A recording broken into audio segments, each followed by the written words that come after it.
এই যুগটা অজ্ঞ থেকে চলার যুগ নয়, জ্ঞান অর্জন করতেই হবে। আর এই জ্ঞান অর্জন শুধু এককেন্দ্রিক করলে চলবে না, আপনাকে বহুমুখী শিক্ষায় শিক্ষিত হতেই হবে। অন্যথায় আপনি ওই যে বললাম আল্লাহর নূর, যেটা দিয়ে আপনি এখন বিশ্বকে দেখবেন, এটা অর্জন করতে পারবেন না। আরেকটা কথা বলে রাখি, অনেক ডিগ্রি সার্টিফিকেট অর্জন করার পরেও যদি মনের মধ্যে হিংসা আর অহংকার আর গীবত তহমতের সংস্কৃতি না যায়, ওই নোংরা কলবেও আল্লাহর নূর নাজিল হয় না। কথা বুঝতে পারছি না?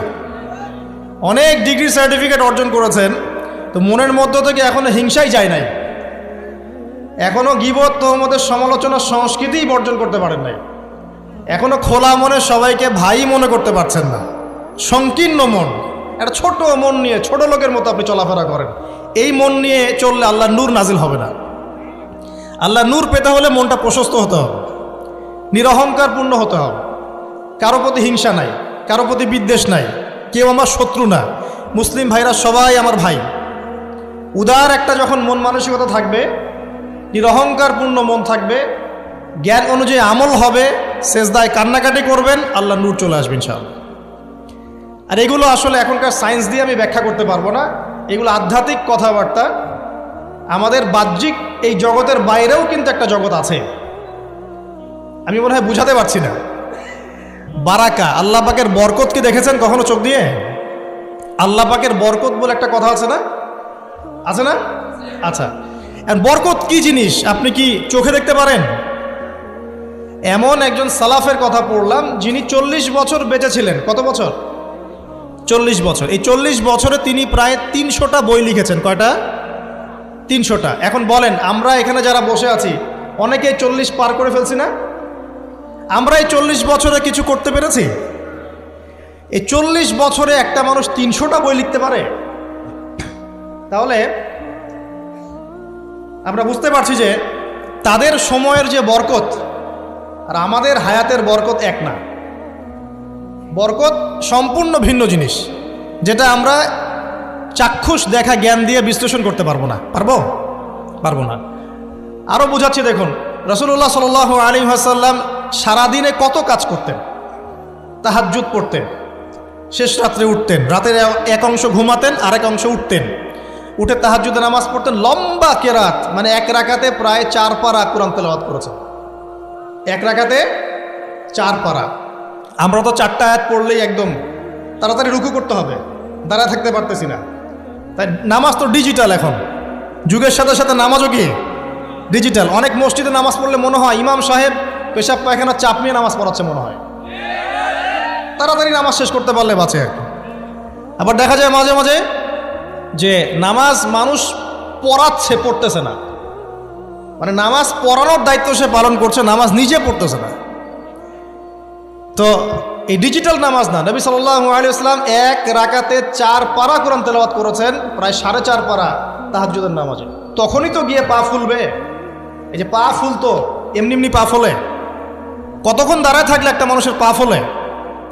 তো নবী সাল্লাল্লাহু আলাইহি ওয়াসাল্লামের পা ফুলে যেত, পা মোবারক ফুলে যেত।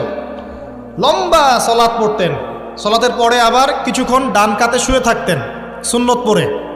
বেলাল রাদিয়াল্লাহু আনহু এসে ডাক দিতেন, তিনি গিয়ে মসজিদ নববীতে নামাজ পড়াতেন। ফজরের নামাজও হতো লম্বা, কেরাত হতো লম্বা।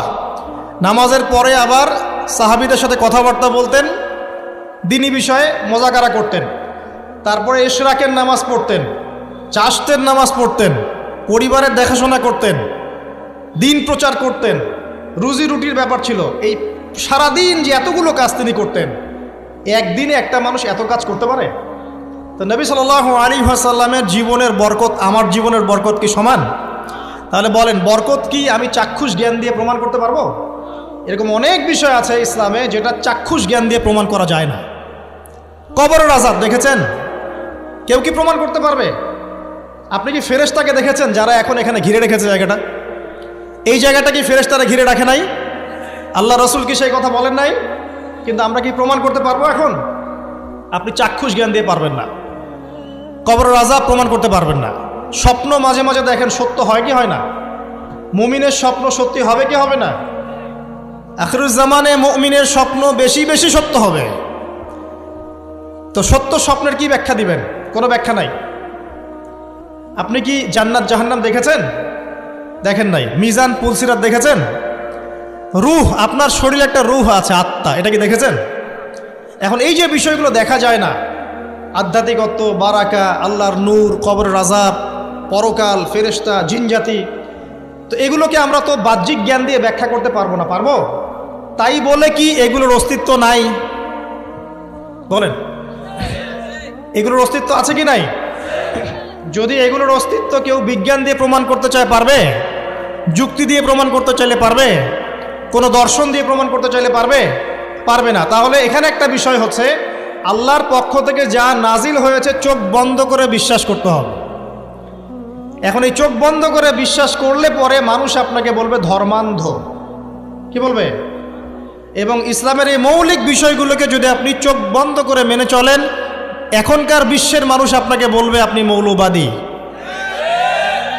এখন আপনি বলেন, ইসলামের মৌলিক বিষয়গুলোকে মেনে না চললে কি কেউ মুসলিম হতে পারবে কি না? পারবে?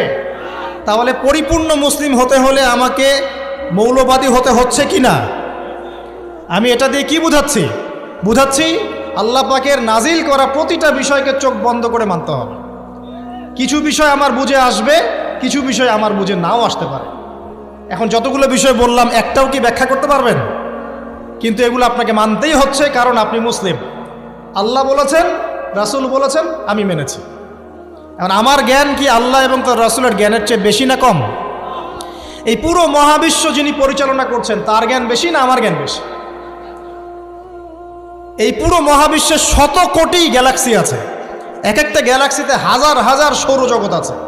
এরকম শত সহস্র গ্যালাক্সি নিয়ে একটা আসমান গঠিত হয়। এরকম 7টা মহাদেশ আছে, সাতটা মহাবিশ্ব আছে। এই 7 মহাবিশ্বের উপরে আছে কুরসি, ওয়াসিআ কুরসিয়ুহুস সামাওয়াতি ওয়াল আরদ। তার উপরে আছে মহাসাগর, যার গভীরতা 500 বছরের পথ। তার উপরে আছে আল্লাহ রাব্বুল আলামিনের আরশে আজিম। আর আল্লাহ রাব্বুল আলামিন এই আরশের উপর সমুন্নত।